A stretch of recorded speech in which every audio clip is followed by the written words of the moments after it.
সকাল সকাল ফ্রেশ হয়ে একদম রেডি হয়ে গেছি, বেড়াতে যাচ্ছি। কোথায় যাচ্ছি সেটা তোমরা পুরো ভিডিওটা দেখো, তাহলেই জানতে পারবে কোথায় যাচ্ছি। আশা করছি আজকে ভিডিওটা তোমাদের ভালো লাগবে। বাড়ি যাওয়ার আনন্দে সমস্ত বডি স্প্রে শেষ। এরকম পাবলিকও পৃথিবীতে আছে, পটাশ পটাশ করে বডি স্প্রে মেরে দিচ্ছে গায়ে। আদি তুই কোথায় যাচ্ছিস? ও কি কথা?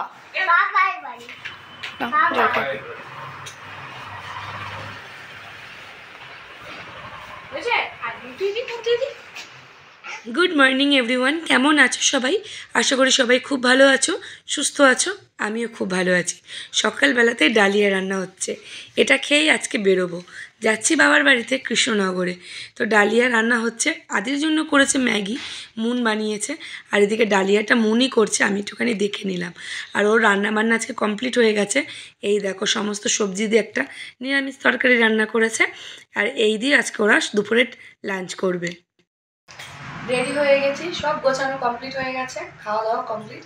ক্যাব বুক করা আছে, আসলেই বেরিয়ে পড়বো। আর মনের হাতে সমস্ত দায়িত্ব দিয়ে, সংসারের সব দায়িত্ব দিয়ে এখন কটা দিনের জন্য বেরোচ্ছি। দেখা যাক কী হয়।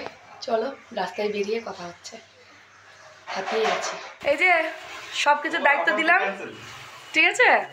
সব কিছু দেখে শুনে করো, হাত টাত পুড়িও না। কেমন লাগছে নতুন সংসার? এবার মনে হচ্ছে না? ঠিক আছে, আপনার কেমন লাগছে দাদা? বাজার টাজার করতে হবে, খাওয়া দাওয়া। খুব আনন্দ লাগছে। এবার এবার হানিমুন, এখানে হানিমুন হবে এবার, ঠিক আছে?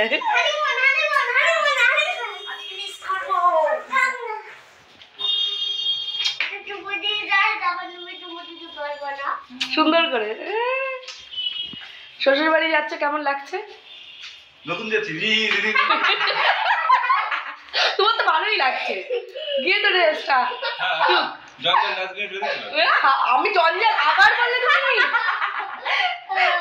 কি হাসি! এই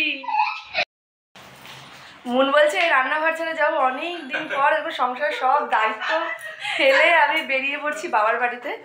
তো চিন্তা প্রচুর পরিমাণে হচ্ছে, কারণ ও কতটা কি পারবে। ও সবই পারে, কিন্তু নতুন তো, নতুন জায়গা, সব কিছু নতুন। আর আমিও যখন নতুন এসেছিলাম এই সংসারে, আমারও সব কিছু একটা নতুন নতুন চাপের বিষয় হয়ে গেছিলো।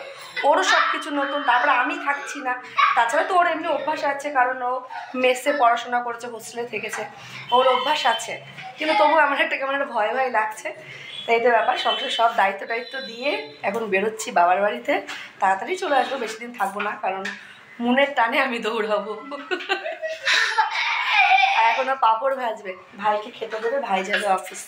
এখন আমাদের সংসার হয়ে গেছে দুজনের, এখন আর আমি একা নই। আমার ভিডিওতে এখন তোমরা দুজনাকেই দেখতে পাবে। আমরা দুই বউ মিলে এখন সংসার করি। তো অনেকদিন ভিডিও ঠিকঠাক দিচ্ছে না বলে তোমাদেরকে ডিটেলসে বলা হচ্ছে না, তোমরা জানতেও পারছো না। তো আজকে তোমাদেরকে দেখিয়ে দিলাম। তো চলো একদম বেরিয়ে ফোন করছি, চলো। প্রায় 4 মাসের মাথায় যাচ্ছি বাবার বাড়ি। আমার আর আদি দুজনেরই খুব আনন্দ। আমি যাচ্ছি বাবার বাড়িতে, সেই আনন্দ। আর আদি যাচ্ছে মামার বাড়ি, তো সেই আনন্দেই বেরিয়ে পড়লাম। অনেক দিন ধরে আদি বলছিল যে মামার বাড়িতে যাবে, কিন্তু কি বলতো, ওর এক্সাম সমস্ত কিছু মিলিয়ে না যাওয়াই হচ্ছিল না। আর এদিকে দেখলাম এক্সাম যখন শেষ হয়ে গেছে, তো এই স্কুলটাও ছুটি আছে, ভাবলাম এই ফাঁকে কিছুদিনের জন্য ঘুরে আসি। আদি পড়াশোনা স্টার্ট হয়ে গেলে তো কোথাও আর ঘুরতে যাওয়া হবে না, তো ভাবলাম এই ছুটিতে একটু ঘুরে নিই। আমরা বেরিয়ে পড়েছি 12:40-এর ট্রেন। তো এখন ঘুরতে বাজে প্রায় 11টা মতো বেজে গেছে, 10:44 মতো বাজে। তো আশা করছি 11:30 পৌনে 12টার মধ্যে পৌঁছে যাব, রাস্তায় যদি জ্যাম না থাকে। ওই তো। আর আদি এই যে ওর লাগেজটা কিছুতেই ছাড়ছে না, এই ধরে বসে আছে আদি। আর আদিকে ফুল শার্ট পরিয়ে দিয়েছি, এত গরমের মধ্যে আদিকে ফুল শার্ট পরিয়েছি, তার কারণ ওর যে ওর একটু কাশি হচ্ছে, তো ঠান্ডা হাওয়াটাতে যদি ক্ষতি করে ট্রেনের মধ্যে, ওই কারণে। ওর যদি খুব অস্থির লাগে তাহলে ওর হাফ হাতার টি শার্ট পরিয়ে দেবো। ওই তো ব্যাপার। রাস্তার মাঝখানে, রাস্তায় এখনও যে অনেকটাই বাকি। চলো, প্রায় আধ ঘন্টা আগেই চলে আসলাম স্টেশনে, শিয়ালদা স্টেশন। আদির জন্য কিছু খাবার কিনে নেওয়া হচ্ছে, তার সাথে আমাদেরও। তো ওর পছন্দ মতো কিছু বিস্কিট কিনে নিলাম। ও তো তেমনভাবে সে কিছু খেয়ে আসেনি, একটু ম্যাগি খেয়ে এসছে। তো তো তাও আবার সামান্য পরিমাণে। আর আদি না অনেক সকালে না তেমন কিছু খেতে পারে না, তো ওর না খাওয়া নিয়ে এমনিই তো প্রচণ্ড পরিমাণে জ্বালা, তারপরে জ্বরটা হওয়ার পরে না ওর মুখ থেকে একদম স্বাদটাই চলে গেছে। তো চিপস টিপস কিনে নিলাম, আর আমার জন্য কেনা হলো পিৎজা। শিয়ালদা স্টেশনে আসলেই কেন জানি না আমার বড্ড পিৎজা খেতে ইচ্ছা করে। এটা আগাগোড়াই যখন আমি শিয়ালদা স্টেশনে আসি পিৎজা খাবই, কখনো পনির নাহলে চিকেন। তো পিৎজা নিয়ে নিলাম, আজকে নিয়েছি পনির পিৎজা। তো ওয়েট করছি কখন ট্রেনে উঠবো, এখনও টাইম হয়নি, এখনও প্রায় 15-20 মিনিট কি মতো এখনও বাকি আছে। আর আজকে না স্টেশনে প্রচণ্ড পরিমাণে ভিড়। কেন বলো তো? কারণ দুদিন পরেই দোল পূর্ণিমা, সেই কারণে সবাই বাড়িতে ফিরছে, যারা বাইরে থাকে কাজের সূত্রে বা পড়াশোনার কারণে স্টুডেন্টরা, তারা সবাই দুদিনের ছুটিতে বাড়িতে যাচ্ছে। ওই জন্য আজকে না স্টেশনে প্রচণ্ড ভিড়, যেমন স্টেশনে ভিড় তেমন ট্রেনে ভিড়। আর এই যে পিৎজাটা বার করলাম, দারুণ খেতে ছিল। আর সত্যি কথা বলতে আদিরও পিৎজা খুবই ভালো লাগে আমার সাথে সাথে। আর আদি একটা ললিপপ নিয়েছিল, ও যতবার স্টেশনে আসবে এই বিচ্ছিরি ললিপপগুলো নেবেই। পুরোটা খেতে পারবে না একবারে, একবার দুবার খাবে, কিন্তু ওই যে ওর একটা নেশা। আর এই একটা ললিপপের দাম জানো তো 50 টাকা, মানে বড্ড গায়ে বাঁধে, মানে এত গায়ে লাগে না, মানে যেন মানে টাকাটা পুরো অপচয়। আর এই যে পনির পিৎজা দেখো, পুরো পনিরের ঠাসা। চিকেনটা খেলাম না আজকে, কারণ যেহেতু শনিবার, পরে মনে পড়লো যে চিকেন না খেয়েই বা কী হলো, কারণ পনিরের এই পিৎজাটা তো পেঁয়াজ ছিলই। তো আমি আর আদি দুজনে ভাগ করে খাচ্ছি। আর একদিকে ভালো হয়েছে, প্রসেনজিৎ তো চিকেন খুব একটা পছন্দ করে না, ও এখান থেকে একটু খেতে পারবে পনির বলে, আর চিকেন হলে তো একদমই খেত না। পিৎজাটা বেশ ভালো ছিল। আর এখানে আমি একটু খেলাম, খেয়ে প্রসেনজিৎকে দিয়ে দিলাম। তো আরও এখনও অনেকক্ষণ বাকি, ট্রেন ছেড়েও দিয়েছে প্রায়, এখনও আমাদের মানে যেতে 3:30 মতো বাজবে। খুব বোর হচ্ছি, বিরক্তি লাগে, আর প্রচণ্ড গরম জানো তো, প্রচণ্ড পরিমাণে গরম। আর খিদেও পেয়েছিল বড্ড পরিমাণে। তো ট্রেন তো ছেড়ে দিয়েছে, তো চলো টুকটুক করে যাই। অনেক দিন পর বাবার বাড়ি যাচ্ছি, বেশ আনন্দ লাগছে।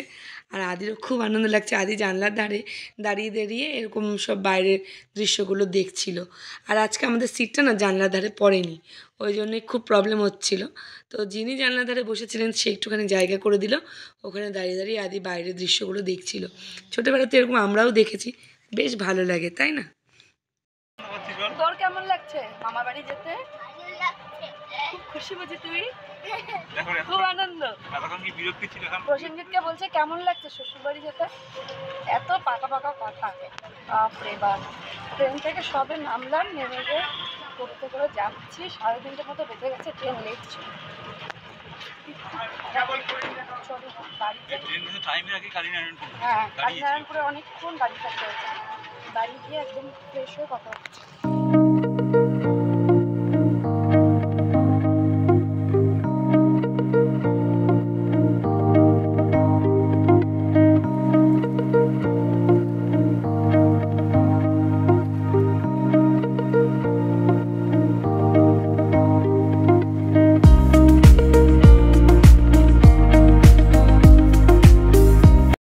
বাবার বাড়িতে যাওয়ার পথে একটা মিষ্টির দোকান থেকে কিছু মিষ্টি নিয়ে নিলাম, যে আমার জামাই মানুষ যাচ্ছে শ্বশুর বাড়িতে, মিষ্টি তো নেবেই। তো পছন্দ মতো কিছু মিষ্টি নেওয়া হলো। আর দেখো আমার গলার অবস্থা প্রচণ্ড খারাপ, কেন যে মাঝে মাঝে আমার এই প্রবলেমটা হয় বুঝতেই পারি না। আর এসে অবশ্যই একটু অনিয়ম হয়ে গেছে, ফ্রিজের জল, কোল্ড ড্রিঙ্কস, আইসক্রিম এগুলো খাওয়া হয়ে গেছে। তো গলার অবস্থা খুব খারাপ, খুব কষ্ট করে ভয়েস দিচ্ছি, প্লিজ তোমরা একটু মানিয়ে নিও, প্রচণ্ড পরিমাণে কষ্ট হচ্ছে ভয়েস দিতে। তো এখানে দেখো কত রকম মিষ্টি, দেখেই লোভ লাগছিল। আর আমি টোটোতে বসে বসে ভিডিও করছিলাম, টোটো থেকে আর নামিনি। আর আদিও এই যে বসে আছে। আর তোমাদের আমাদের এখানকার বাজারটাও দেখিয়ে দিই, সে সব দোকানপাট বন্ধ, 3:30 মতো বাজে, দোকানপাট তো এখন বন্ধই হবে। মিষ্টির টোকানগুলো খোলা আছে, আর কিছু দোকান খোলা আছে। চলে এসেছি, এসে একদম ফ্রেশ ট্রেশ হয়ে আদিকে খাওয়াচ্ছি। ডাল হয়েছে, এই যেখানে পনির আছে, পনির, ডাল, মুগের ডাল আর বেগুন ভাজা। যেহেতু আজকে নিরামিষ শনিবার, সেই জন্য আজকে এরকমই খাওয়া দাওয়া হবে, কালকে কী হবে দেখা যাক। তো প্রসেনজিৎকে মা খেতে দিচ্ছে, আর আমিও খাবো, আদিকে খাইয়ে নিই। এখন বাজে প্রায় 4টে বেজে গেছে। তো চলো ভিডিওটা আমি এখানে শেষ করে দিচ্ছি। শরীর খুব ক্লান্ত, টায়ার্ড লাগছে, খাওয়া দাওয়া করে একটু ঘুমোবো, তারপরে আবার ঘুরবো ফিরবো, আনন্দ করবো। তো চলো আমি ভিডিওটা এখানে শেষ করে দিচ্ছি, আবার নতুন ভিডিও নিয়ে কালকে হাজির হয়ে যাবো। আশা করছি তোমাদের আজকে ভিডিওটা ভালো লাগলো। যদি ভালো লেগে থাকে অবশ্যই লাইক করো, শেয়ার করো, কমেন্ট করো। আর যারা যারা এখনো আমার চ্যানেলে সাবস্ক্রাইব করো, যদি ভিডিও দেখতে ভালো লাগে প্লিজ সাবস্ক্রাইব করে আমার পাশে দেখো। আজকের মতো একটু টাটা।